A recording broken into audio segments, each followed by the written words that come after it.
కథ వింటున్న జనమేజయ మహారాజు వైశంపాయ మహర్షిని, నారద మహర్షి శ్రీకృష్ణ మహిమను మహారాజసభకు ప్రదర్శించిన విధానం చాలా అద్భుతం.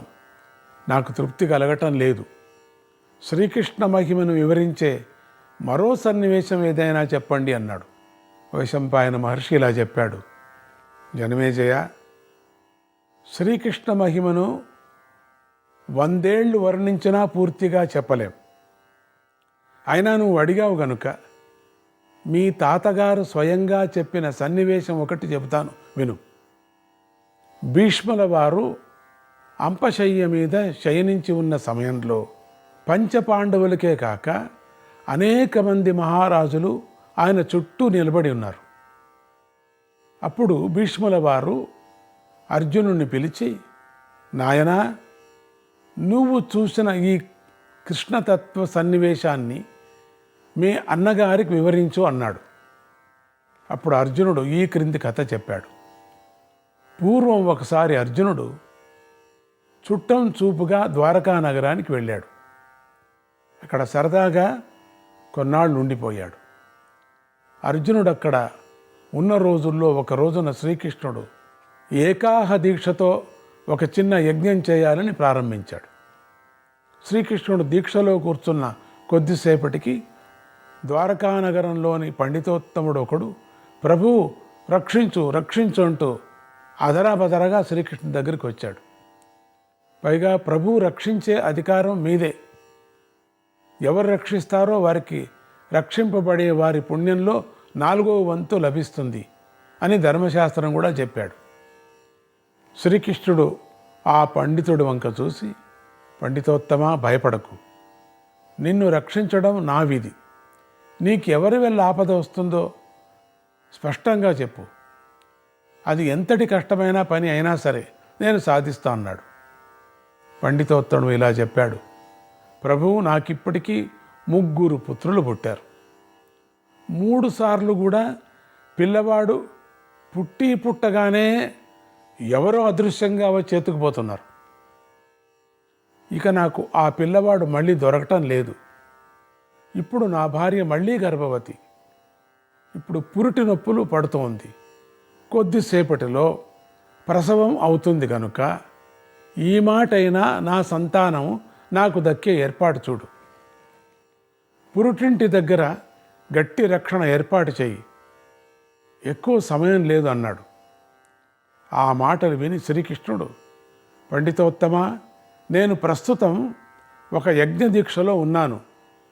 అయినా నాకు నీ వంటి పౌరులను రక్షించడమే ముఖ్య ధర్మం కనుక నేనే నీతో వస్తానన్నాడు. ఆ మాటలంతా వింటున్నట్టు పక్కలో ఉండిన అర్జునుడు చెప్తున్నాడు, బావా, ఈ చిన్న పనికి నీ దీక్ష చెడగొట్టుకోవటం దేనికి? ఆ పని నాకు అప్పగించు, ఈ పండితుణ్ణి నేను రక్షిస్తానన్నాడు. ఆ మాట విని శ్రీకృష్ణుడు వింతగా నవ్వి, అవును, నువ్వు రక్షించగల సమర్థుడివే అన్నాడు. శ్రీకృష్ణుడు ఆ మాట అన్నాక అర్జునుడికి తను కొంచెం తొందరపడ్డానని అర్థమైంది. అందుచేత కొంచెం బిడియపడుతూ తల వంచుకున్నాడు. కానీ ఇంతలోనే శ్రీకృష్ణుడు మళ్ళీ నవ్వుతూ, నన్ను అపార్థం చేసుకోకవయ్యా, ఎందుకైనా మంచిది, నీతో పాటు మన యాదవ వీరుల్ని కూడా తీసుకువెళ్ళు. మరీ పెద్దవాళ్ళైన మా అన్నగారు బలరాముడు, ప్రద్యుమ్నుడు తప్ప మిగిలిన యాదవ వీరులు అంతా నీతో వస్తారు. వీరి సహాయంతో నువ్వు పండిత రక్షణ చేయగలను అనుకుంటే బయలుదేరు అన్నాడు. యాదవ వీరులను కూడా వెంట వేస్తారు అనేసరికి అర్జునుడికి ధైర్యం పెరిగింది. కొద్ది నిమిషాల్లోనే యాదవ వీరులతోనూ వారి సైన్యాలతోనూ కలిసి బయలుదేరి పండితుడి ఇంట చుట్టూతా యాదవ వీరులను మోహరించి తను ఇంటి దగ్గర కాపలాగా నుంచున్నాడు.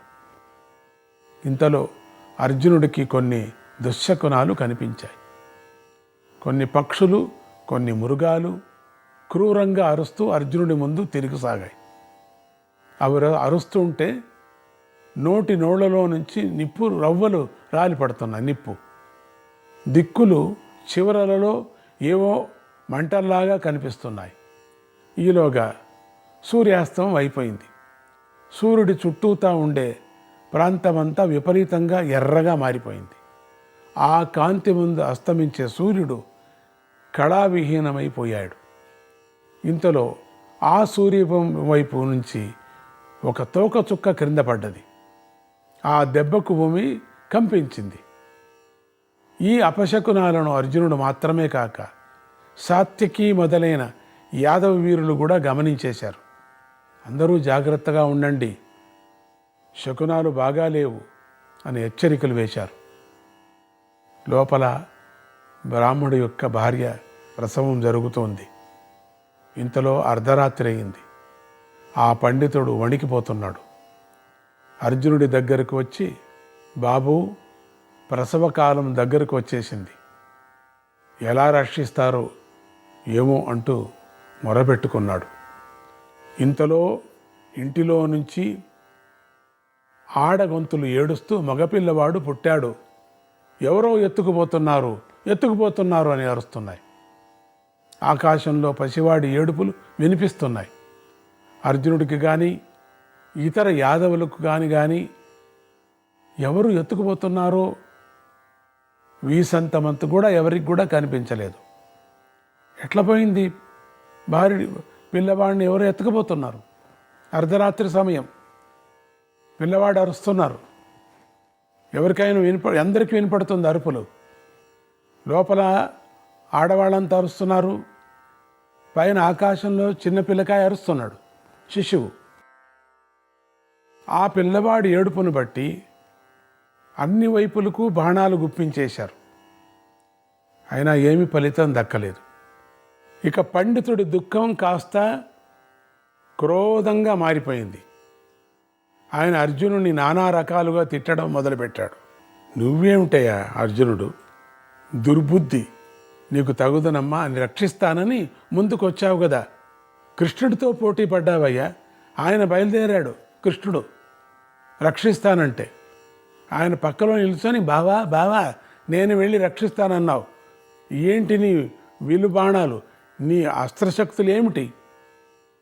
ఈ వీరులంతా ఏం చేస్తున్నారు? ఆయన ఇక్కడికి రాకుండా అడ్డం పడ్డావు నువ్వే. ఒకవేళ ఆయనే వచ్చి ఉంటే నాకు ఈ అన్యాయం జరిగేదా? రక్షించిన వారికి 4వ వంతు పుణ్యం వస్తుందని చెప్పాను కదా. ఇక రక్షించలేని వాడికి 4వ వంతు పాపం కూడా వచ్చి తీరుతుంది. వాగ్దానం చేశావు, రక్షించలేకపోయావు. నీ గాంధీవం వ్యర్థం, నీ పరాక్రమం వ్యర్థం, నీ కీర్తి వ్యర్థం. చెయ్యి. ఆ పండితుడు ఇంకా ఏదో మాట్లాడుతూనే ఉన్నాడు. పంచపాండవులంతా తిట్టిపోశాడు. అర్జునుడు ముఖం తిప్పుకోలేకపోయాడు. అర్జునుడు ఏమీ సమాధానం చెప్పలేకపోయాడు. పక్కనున్న యాదవ వీరులు కూడా ఏమీ మాట్లాడలేకపోయారు. అందరూ తలలు దించుకొని తమ తమ సైన్యాలను తీసుకొని శ్రీకృష్ణుడి దగ్గరికి వచ్చేశారు. వాళ్ళతో పాటు పండితుడు వచ్చాడు. పండితుడు వదల్లే. శ్రీకృష్ణుడికి ముఖం చూపించలేక అర్జునుడు అసలే కుంగిపోతూ ఉంటే ఆ పండితుడు ఇంకా పెట్టరేగిపోతున్నాడు. నా తెలివి తక్కువతనాన్ని చూడండి. బలరాముడు, ప్రద్యుమ్నుడు, శ్రీకృష్ణుడు కూడా చేయలేని పనిని ఈ వట్టి మాటలు మనిషి చేస్తాడా? అందరు ఎదురుగా ఏదేదో మాట్లాడాడు, నేను పిల్లవాడిని రక్షిస్తాను అని. అసలు వీడు రక్షించేవాడా? వీడి చేత కాదు దేనికి కూడా. ఈ అర్జునుడు ఒట్టిగా ప్రతిజ్ఞలు చేయమంటే చేస్తాడు మాటిమాటికి. ఇతను తన గాంధీవాన్ని పొగుడుకోమంటే పొగుడుకుంటాడు తప్ప ఇంకేమీ చేయలేడు అని తిట్టిపోశాడు ఆ పండితుడు. అర్జునుడికి ఈ అవమానాన్ని తట్టుకోవడం అసాధ్యంగా ఉంది. అతడు అవమానంతో ఉడికిపోతూ తన వైష్ణవీ విద్యను ఆశ్రయించి సూక్ష్మదేహంతో సరాసరి యమధర్మరాజు ఉంటున్న సంయమని నగరానికి వెళ్ళాడు. అక్కడంతా వెతికాడు. అర్జునుడు ఏం సామాన్యుడు కాదు కదా. ఈ పండితుడు తిడుతూనే, పండితుడికి పిల్లవాడిపోయాడని దుఃఖంతో తిట్టాడు. మాయావిద్యతో వెళ్ళి యమలోకానికి వెళ్ళాడు. అక్కడంతా చూశాడు, అక్కడ కనపడలేదు. ఆ పండితుడి పిల్లవాడు అక్కడ దొరకలేదు యమలోకంలో. అక్కడి నుంచి అర్జునుడు ఇంద్రుడు అమరావతికి, అగ్నిదేవుడి నగరానికి నైరుతి దిక్కులో ఉన్నటువంటి నిరుతిపురానికి, ఉత్తర దిక్కులో ఉన్న సోమపురానికి, పశ్చిమ దిక్కులో ఉన్న వరుణ నగరానికి, అక్కడి నుంచి పాతాళానికి, అక్కడి నుంచి మళ్ళీ స్వర్గలోకానికి, ఇలా చేతనైనవన్నీ అన్ని లోకాలకి వెళ్ళి వెతికాడు. ఊరికే లేడు అర్జునుడు. తన శక్తినంతా ఉపయోగించాడు. ఎక్కడా ఆ పిల్లవాడు దొరకలేదు. అర్జునుడు దిగులుగా ద్వారకకు వచ్చేసి, నేను ఇక అగ్ని ప్రవేశం చేస్తాను అని ప్రకటించేశాడు. నేను అగ్ని ప్రవేశిస్తాను. నేను తట్టుకోలేని ఈ అవమానం, ఈ బ్రాహ్మడు ఆడిన మాటలు తట్టుకోలేను. కానీ బ్రాహ్మడికి దుఃఖం కదా, ఆయన తప్పేం లేదు. కానీ నాకు అవమానం, నేను తట్టుకోలేను. ఎందుకంటే ఎక్కడా లేడు, శిశువు ఎక్కడా లేడు, దొరకలేదు. అగ్ని ప్రవేశం చేస్తాను అని అగ్నిని ప్రజ్వలించి అగ్నిలో పడిపోయాడు. కానీ ప్రద్యుమ్నుడు, శ్రీకృష్ణుడు, ప్రద్యుమ్నుడు అర్జునుడు గట్టిగా నివారించారు అందరూ. శ్రీకృష్ణుడు అర్జునుడి భుజం తట్టి, అర్జున, ఇంత మాత్రానికే నిన్ను నువ్వు అవమానం చేసుకోవటం బాగాలేదు. నీ కీర్తి గొప్పది. ఇంత చిన్న పరాజయంతో అది పోదు. అయినా మన ప్రయత్నం ఇంకా పూర్తి కాలేదు కదా, నేను చెప్పేదే కాగు అని అర్జున్ని ఓదార్చి, అలాగే ఆ పండితుడిని కూడా, అయ్యా మీరు తొందరపడకండి, కొంచెం ఆగండి, నన్ను కూడా ప్రయత్నించనివ్వండి అని బుజ్జగించాడు. అర్జునుడేమో ప్రయత్నించాడు, నేను కూడా ప్రయత్నిస్తాను. వెంటనే శ్రీకృష్ణుడు తన సారథి దారుకుణ్ణి పిలిచి, సారథిని, దారుక, ఈ రథానికి నా గుర్రాలతో సుగ్రీవము, శైబ్యము, మేఘపుష్పము, బలాహకము అనేటువంటి గుర్రాలను కట్టు. వాటిని కట్టాక నువ్వు రథం దిగిపో అన్నాడు. దారుకుడు నిమిషాలలో చెప్పిన పని చేశాడు. శ్రీకృష్ణుడు తాను రథం ఎక్కి ఆ పండితుణ్ణి వచ్చి తన పక్కన కూర్చోమన్నాడు. ఆశ్చర్యపోయి చూస్తున్న అర్జునుడితో, బావా, నువ్వు వచ్చి సారథ్యం చెయ్యి అన్నాడు. అర్జునుడు మారు మాట్లాడుకోకుండా సారథి స్థానంలో కూర్చున్నాడు. శ్రీకృష్ణుడు రథాన్ని ఉత్తర దిక్కుగా పోనిమ్మన్నాడు. అర్జునుడు గుర్రాలను అదిలించాడు. ఇక ఆ గుర్రాల వేగమేమిటో అర్జునుడికి అంతుబట్టడం లేదు. అసలు ఆయన కనపడటం లేదు, గుర్రాలే కనపడటం లేదు, రథమే కనపడటం లేదు. అంత వేగంగా వెళుతోన్నది. క్షణాల్లో, నిమిషాల్లో మహాపర్వతాలను, మహానదులను దాటి దాటి దాటి ఆ రథం ఉత్తర సముద్రం దగ్గరకు వచ్చేసింది. అక్కడ ఆగిపోయింది.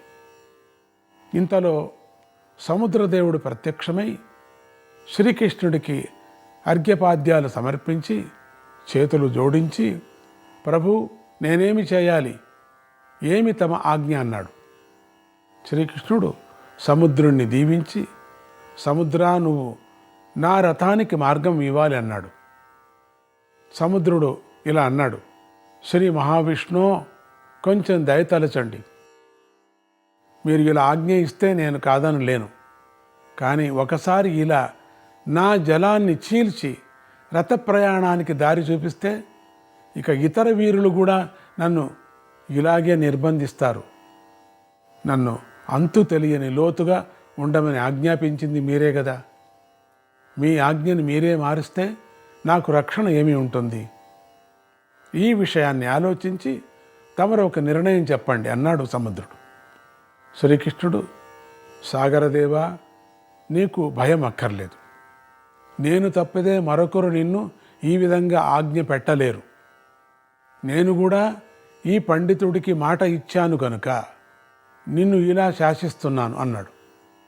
సముద్రదేవుడు కొంచెం ఇబ్బందిగా చూసి, సరే దేవా, మీరు చెప్పినట్లే జరగనీయండి. మీ రథమార్గం కోసం నా జలాన్ని ఇంకిపోయేటట్లు చేస్తానన్నాడు. అది విని శ్రీకృష్ణుడు ఇలా అన్నాడు, బాబు, అంత పని చేయకు. సముద్రంలోని జలం ఎప్పుడూ ఇంకిపోదని నేను వరమిచ్చాను. అలాగే సముద్ర గర్భంలో దాగి ఉన్న రత్న సంపద మానవుల కంట పడదు అని కూడా నేనే వరమిచ్చాను. ఇప్పుడు నీవు ఇంకిపోతే నా 2 వరాలు చెడిపోతాయి. కనుక నా రథం వెళ్ళే మార్గంలో నీ జలాన్ని స్తంభింపచేయి చాలు అన్నాడు కృష్ణుడు. అర్జునుడు ఆశ్చర్యంతో నోరు తెరుచుకొని ఈ సంభాషణ వింటున్నాడు. సముద్రుడు జలాన్ని స్తంభింపజేశాడు. రథం మళ్ళీ ఉరుకులు పెట్టింది. నిమిషాలలో ఉత్తర సముద్రం దాటిపోయి ఉత్తర కురుదేశాన్ని కూడా దాటిపోయి గంధమాదన పర్వతం కూడా దాటిపోయింది. రథం ఇంకా ముందుకు సాగింది. ఇంకా కొద్ది నిమిషాల్లోనే జయంతము, వైజయంతము, నీలము, రజత పర్వతము, మహామేరువు, కైలాసము, ఇంద్రకూటము అనే సప్తకుల పర్వతాలు కనిపించాయి. అంతలోనే ఆ పర్వత దేవతలు ప్రత్యక్షమై శ్రీకృష్ణుడికి రకరకాలుగా పూజలు చేసి ప్రభు మీ ఆజ్ఞ అని అడిగారు. శ్రీకృష్ణుడు ఆ దేవతల వంక ప్రసన్నంగా చూస్తూ నేను ఒక రహస్య ప్రదేశానికి బయలుదేరాను. మీ కొండల గుండా నాకు రథమార్గాన్ని రూపొందించి ఇవ్వండి అన్నాడు. ఆ పర్వతాలు అలాగే చేశాయి. అర్జునుడికి అంతా అయోమయంగా ఉంది.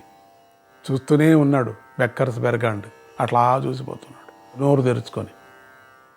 మేఘాల మధ్యలో నుంచి సూర్యభగవానుడు వెళ్ళినట్లుగా కొండల మధ్యలో నుంచి రథం ముందుకు సాగిపోతుంది. కొండ మధ్యలో భాగం చేసుకొని వెళ్ళిపోయింది.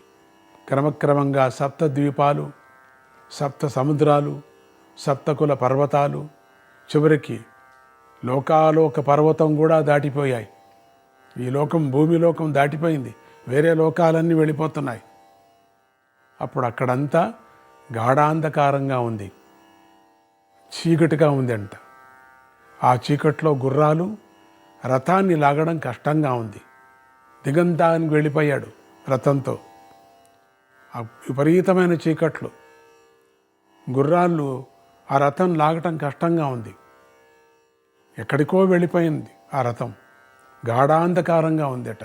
వాటి యొక్క నడకను బట్టి, చక్రాల ధ్వనిని బట్టి అడుగున బాగా బురదగా ఉందని అర్థమవుతుంది.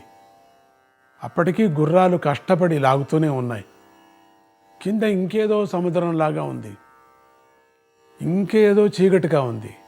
ఇంకా కొంత ముందుకు పోయేసరికి చీకటి ముదిరిపోయి గుర్రాలు కదలలేకపోయాయి. భయం అంటే తెలియనటువంటి అర్జునుడికి కూడా భయం బయలుదేరింది. ఇంతలో శ్రీకృష్ణుడు తన చక్రాన్ని ముందుకు ప్రయోగించాడు. ఆ చక్రపు వెలుగులో చుట్టూతా ఉన్న చీకటి అంతా చీలిపోయింది. అర్జునుడికి కొంచెం ధైర్యం పుంజుకుంది. ఇంతలో ఎదురుగా భూమి నుంచి ఆకాశం దాకా వ్యాపించి ప్రజ్వలిస్తున్న మహా తేజస్సు ఏదో ఒకటి కనిపించింది. ఆ తేజస్సులో ఒక పెద్ద మానవాకారం కనిపించింది. ఇంతలో శ్రీకృష్ణుడు రథం దిగి పరుగు పరుగున వెళ్ళి ఆ మహా తేజోరాశిలో ప్రవేశించాడు. అర్జునుడు, పండితుడు అవాక్కైపోయి వాళ్ళంతా కూడా అట్లే నోరు తెరుచుకొని చూస్తున్నారు. ఇద్దరు రథంలో అలాగే ఉండిపోయారు. రథం గట్టిగా పట్టుకొని ఎక్కడేమైపోతుందో అని పంచెతో కట్టుకున్నారు రథానికి, ఏం కాకూడదు అని. అట్లా ఉండిపోయారు. ఇలా కొద్ది నిమిషాలు గడిచింది. ఇంతలో శ్రీకృష్ణుడు ఆ పండితుడి యొక్క నలుగురు పుత్రులను చేతులతో పట్టుకొని ఆ తేజోరాశుల్లో నుంచి బయటకు వచ్చాడు. శ్రీకృష్ణుడు నవ్వుతూ రథం దగ్గరకు వచ్చి కొంచెం పెరిగిన పుత్రులు ముగ్గురిని, అప్పుడే పుట్టిన బిడ్డను మరొకడిని ఆ పండితుడికి ఒప్పజెప్పాడు. ఆ పండితుడు పరమానందపడిపోయాడు. అర్జునుడు ఆశ్చర్యంలోంచి తేరుకోలేకపోయాడు. నారాయణ నారాయణ హరే కృష్ణ.